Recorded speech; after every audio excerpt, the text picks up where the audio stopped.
প্রতিবেদন জাতির পিতার পরিবার সদস্যগণের নিরাপত্তা আইন ২০০৯ বাতিল। ঢাকা ৮ এপ্রিল ২০২৬। জাতীয় সংসদে হ্যাঁ না ভোটের মাধ্যমে জাতির পিতার পরিবার সদস্যগণের নিরাপত্তা আইন ২০০৯ বাতিল করা হয়েছে। এর ফলে দীর্ঘদিন ধরে বহাল থাকা বিশেষ রাষ্ট্রীয় নিরাপত্তা ও সুবিধা ব্যবস্থার অবসান ঘটল।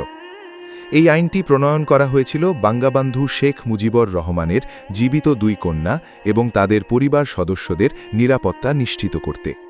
আইনের অধীনে স্পেশাল সিকিউরিটি ফোর্স বা এসএসএফ এর মাধ্যমে সর্বোচ্চ নিরাপত্তা, বাসস্থান সহ বিভিন্ন সুবিধা প্রদান করা হতো।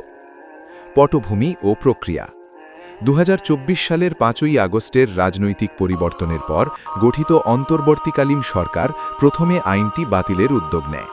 পরবর্তীতে বিষয়টি আইনগত প্রক্রিয়ার মধ্য দিয়ে জাতীয় সংসদে উত্থাপিত হয় এবং ২০২৬ সালের ৮ই এপ্রিল চূড়ান্তভাবে বাতিলের সিদ্ধান্ত গৃহীত হয়।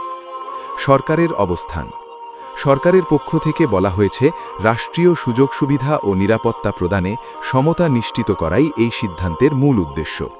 বিশেষ কোনো পরিবার বা গোষ্ঠীর জন্য পৃথক আইনি সুবিধা রাখার পরিবর্তে সকল নাগরিকের জন্য সমান নীতিমালা প্রযোজ্য হওয়া উচিত, এমন যুক্তি তুলে ধরা হয়। সমালোচনা ও প্রতিক্রিয়া আইনটি বাতিলের সিদ্ধান্ত নিয়ে রাজনৈতিক অঙ্গনে মিশ্র প্রতিক্রিয়া দেখা গেছে। একদিকে এটি সমতা ও আইনের শাসনের দৃষ্টিকোণ থেকে ইতিবাচক পদক্ষেপ হিসেবে উল্লেখ করা হচ্ছে, অন্যদিকে সমালোচকরা মনে করছেন দেশের ইতিহাস ও রাজনৈতিক প্রেক্ষাপটে এই আইনটির একটি বিশেষ গুরুত্ব ছিল, যা উপেক্ষিত হয়েছে।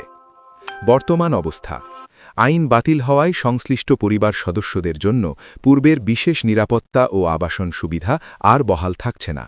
তবে প্রয়োজন অনুযায়ী রাষ্ট্রের প্রচলিত নিরাপত্তা ব্যবস্থার আওতায় তারা সুরক্ষা পেতে পারেন।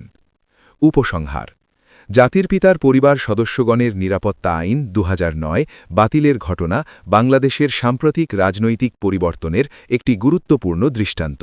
এটি একদিকে নীতিগত পরিবর্তনের ইঙ্গিত দেয়, অন্যদিকে ভবিষ্যৎ রাজনীতিতে এর প্রভাব নিয়ে আলোচনা অব্যাহত থাকবে।